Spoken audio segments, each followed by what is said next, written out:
Very good morning scholars.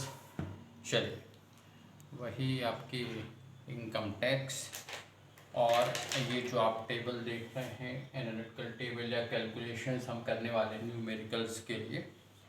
तो पहले आप ये समझें इसकी कंडीशंस, वही residential status of the assessee, करदाता की निवासी स्थिति।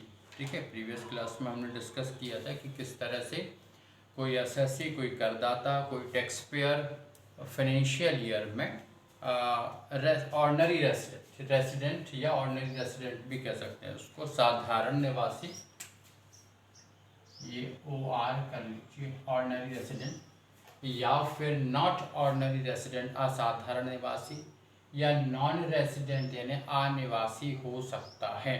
करदाता फाइनेंशियल ईयर में इन तीन में से एक ही रूप में होगा, ये तीनों रूप नहीं होंगे उसके एक ही वर्ष में, एक ही फाइनेंशियल ईयर।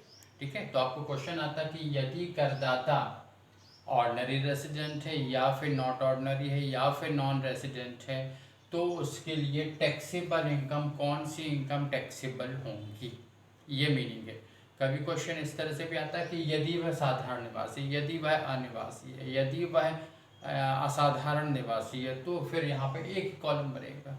ठीक है, ध्यान रखिए, एक करदाता फाइनेंशियल ईयर में तीनों रूप में नहीं होगा, कोई एक रूप में होगा। ठीक है, चलिए तो हम कैसे करते हैं इसको, ये ऑर्डिनरी रेसिडेंट है और नहीं है। टॉपिक क्या लिखेंगे, computation of taxable income of mister so and so, जो असेसी है, करदाता इनकी कर योग्य आय की गणना फॉर द असेसमेंट ईयर। अभी आपका असेसमेंट ईयर 23-24 चल रहा है, जिसका फाइनेंशियल ईयर 22-23 होगा, यानी 22-23 की इनकम को 23-24 में उसका कर निर्धारण असेसमेंट होगा। ठीक है, चलिए अब देखिए, ये कंडीशंस है, ये टेबल आपके जो यहाँ वहाँ के आइटम्स जो रहते हैं, कितने क्वेश्चन में कितने आइटम्स हो सकते हैं, तो वो आपको एक जगह ही लिख दिए गए हैं।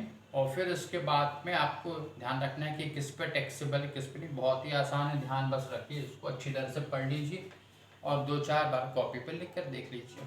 ठीक है, first one is income earn and received in India, यानी भारत में उपार्जित या अर्जित एवं भारत में ही प्राप्त आय।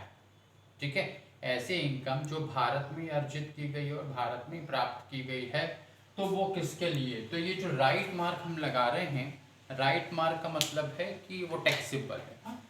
तो ये तीनों प्रकार के करदाताओं के लिए, चाहे वो साधारण हो, असाधारण हो या अनिवासी हो, तीनों ही प्रकार के करदाताओं के लिए कर योग्य होगी। भारत में अर्जित और भारत में प्राप्त आय तीनों प्रकार के करदाताओं के लिए कर योग्य होगी। ठीक है, फिर income earn in India but received outside India, Bharat में प्राप्त आय अर्जित उपार्जित आय, ऐसी आय जो भारत में उपार्जित की गई लेकिन प्राप्त जो है वो भारत के बाहर हुई है।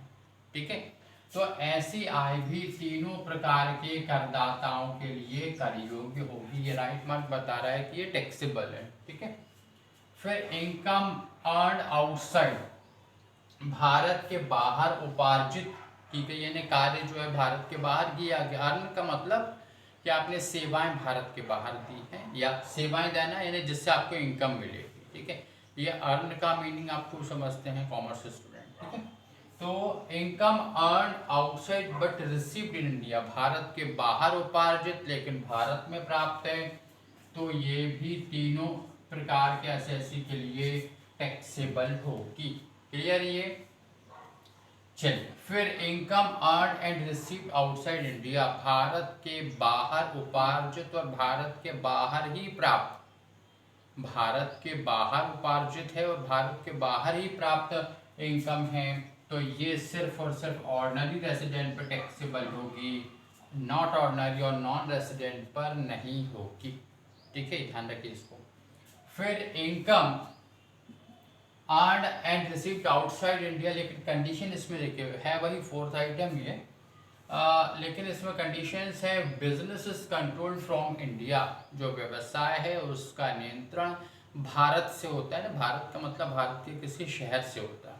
ठीक है, तो है वही फोर्थ कंडीशन, लेकिन यदि आपके क्वेश्चन में ये लाइन लिखी हुई है business is controlled from Nagpur, business is controlled from Indore, Bhopal, किसी भी शहर से, तो जो भारत के शहर हो, तो पहले दो पर, ठीक है, यानी पहले दो यानी ऑर्डनरी और नॉट ऑर्डनरी पर टैक्सेबल होगी, ये खास बात हो गई। वही फोर्थ आइटम था, लेकिन इसमें business is control from India के कारण यह आपका नॉट ऑर्डनरी रेसिडेंट पे भी टैक्सेबल होने लगा, ठीक है।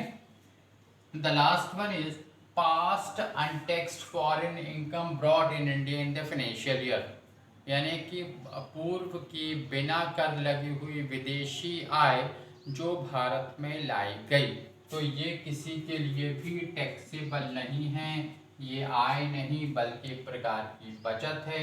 ये बचत कैसे है, आपने देखा होगा कि एयरपोर्ट पर या शिप पोर्ट्स पर जो है custom department, custom duty department के ऑफिसर्स रहते हैं, इनकम टैक्स डिपार्टमेंट के नहीं, ठीक है। तो असेसी ये जब आपका पासपोर्ट बनता है, फॉर्मेलिटीज़ होती है, तब इसमें जैसे आप इंडिया से कहीं बाहर जाना चाहते हैं तो आपका जब पासपोर्ट बनता है तो उसमें एक फॉर्मेलिटीज़ भी कंप्लीशन होना ज़रूरी है कि आपके ऊपर किसी भी प्रकार की टैक्स लायबिलिटी तो नहीं है। जब टैक्स डिपार्टमेंट की एनओसी मिल जाती है तब आप जा सकते हैं।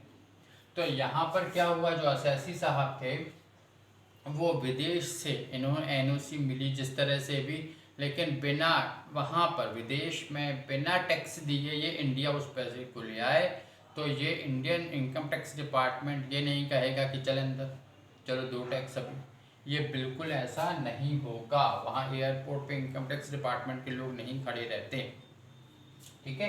तो ये जो आप विदेश के बिना कर लगी हुई आय जो आप अपनी चतुराई से बचा कर ले आए, तो ये आय नहीं, एक प्रकार की बचत है और ये किसी के लिए भी टैक्सेबल नहीं होगी।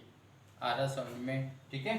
तो इस तरह से बस टोटल कर दीजिए तो ये टैक्सेबल इनकम आ जाएगी। हालांकि इसको आप कह सकते हैं टोटल इनकम, फिर डिडक्शंस वगैरह, ये माना जा रहा है कि डिडक्शन सब मिल जाएंगे आपको या कैंसिल कर देंगे आप। जनरली ये टोटल इनकम भी कह सकते हैं उसको, टैक्सेबल इनकम भी, ये एज्यूम किया जा रहा है कि भी डिडक्शंस कुछ भी नहीं है, ठीक है। चलिए, और फिर जब इंडिविजुअल एसएससी का हम कैलकुलेशन करेंगे उसका तो तब समझ में आ जाएगा कि किस तरह से डिडक्शंस मिलते हैं, लेकिन वो आफ्टर 5 हेड्स ही होगा, ठीक। अभी तो फिलहाल आप इस स्ट्रक्चर को अपनी कॉपी पर लिख लें, 2-4 बार दिन में 3 बार कम से कम लिखें और उसको पढ़ें। लिखेंगे तो वैसे ही याद हो जाएगा आपको, ठीक है। दिन में 3 डोज लीजिए, सुबह दोपहर शाम, ये 3 बार आप लिखिए, आपको 2 दिन में याद हो जाएगा, ठीक है, यानी 6 बार लिखने पर। चलिए, तो इस तरह से ये टेबल है। फिर कल से हम नेक्स्ट क्लास में छोटी सी बात, छोटी सी नहीं बल्कि इम्पोर्टेंट है इसका, ये बात आपको बतानी थी। नेक्स्ट क्लास से हम आपको न्यूमेरिकल्स कराएंगे, ठीक है। सकलेचा सर की बुक के हम न्यूमेरिकल्स करेंगे, एक्सरसाइज।